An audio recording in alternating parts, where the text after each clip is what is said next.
Also later, billionaire investor Carl Icahn paid over $86 million to double his stake in Lionsgate Films from 4% to 9%. Why would he do this right now? We'll find out why when our special report continues. We're coming up. Carl Icahn's latest takeover battle gives new meaning to Lionsgate's Mad Men. We'll explain right after this.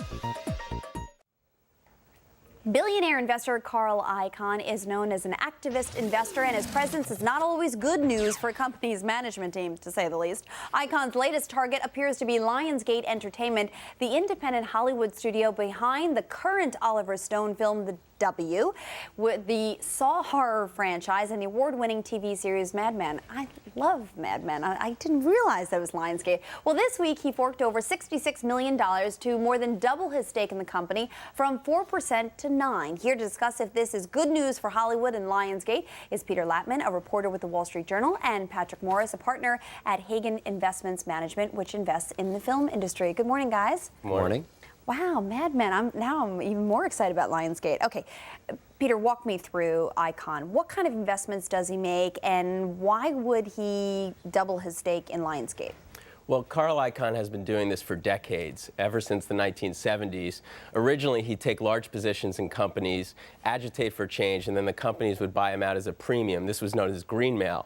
But what he's been doing recently is taking these activist positions in companies. He takes a large stance, he agitates for change, and sometimes it works, sometimes it doesn't. In the case of Lionsgate, he's owned this stock for about 3 years, and as the stock prices come down, he's doubled down, increased his holding, and we'll see what happens from here.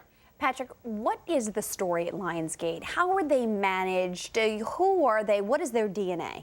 Well, actually, Hagen Investment Management, we're a hedge fund, and 57th and Irving is the unit that we do film investing under. So we sort of see both sides of the picture in a company like Lionsgate.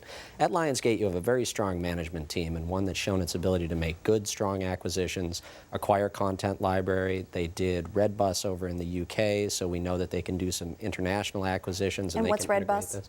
That's another, it's an offshore film company. It was based in the UK, and they acquired it a few years ago. But what you've got here is a really strong management team. And in the film business, what you're buying is management. You're buying their ability to choose what to buy, what kind of content, and at what price. It's very interesting, Peter, because he is, as an activist, he shakes up the boards and the management teams, and yet Lionsgate has signed on its two primary executives, Feldheimer and through 2014 and Burns through 2011. Does that suggest that perhaps this is an investment where he'll remain slightly more passive? Yeah, it's hard to say. Here, Icahn seems to be holding his cards pretty close to the vest. He's owned this stock for 3 years. The executives welcome his position. They say that his increase in his stake is a good sign. And it's unclear whether he's just being a prudent value investor and buying at a low price, or actually increasing his stake and agitate for change, maybe a sale to a larger studio. You know, Lionsgate is in the news, Peter, for many reasons. I saw W, frankly, I loved it, and I couldn't believe how favorable it was to President George W. Bush, but well, that's a whole other story. But they're also in the news because of Mike Burns, and as I mentioned, he's the vice chair. He was just signed on in a long-term deal through 2011, but we heard a story about a massive margin call that forced him to sell 672,000 shares of the stock. What's going on there? Yeah, it's incredible. Burns is one of now several high-profile CEOs that have received margin calls on their stock because they've used it to borrow against. And what's happened is the stock price has dropped. They've received margin calls, and it really just shows that even our top executives are living on borrowed money, not just Main Street America. And it's interesting. He had a great quote to the Wall Street Journal. He said that the last time he received a margin call was in October of '87. So he knows that this is now a market bottom. I like that. Yeah, let's hope he's right, you know? Patrick, a lot of what the film industry relies on, obviously, is funding. And I understand that funding is getting tighter. First of all, you were over at a film festival recently. Tell me what you were seeing there and the results for the credit that they so desperately need. Well, sure. We were at the Middle East Film Festival in Abu Dhabi, and obviously these sovereign wealth funds are extraordinarily large right now. In the film business, you know, every few years they go through hedge funds or high net worth investors here in the States, and sometimes the results are good, sometimes not so good. They're always looking for new sources of capital. The Middle East is probably the new source of capital.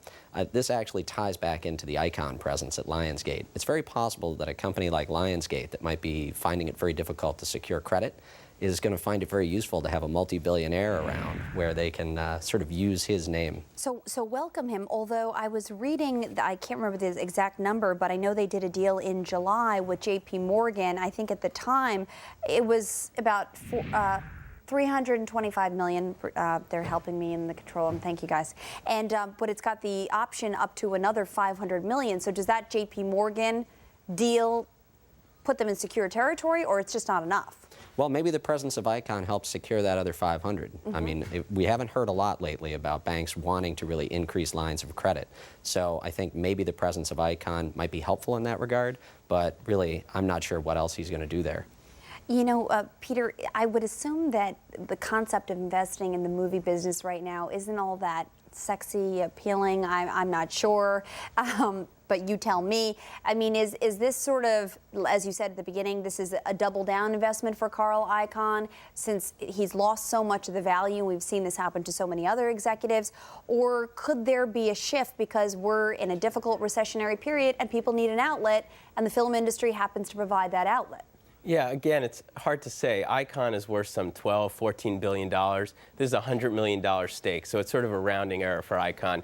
Could be a vanity investment. Maybe he likes the movie business, likes to have an involvement with it. But his track record in media investing has been pretty spotty.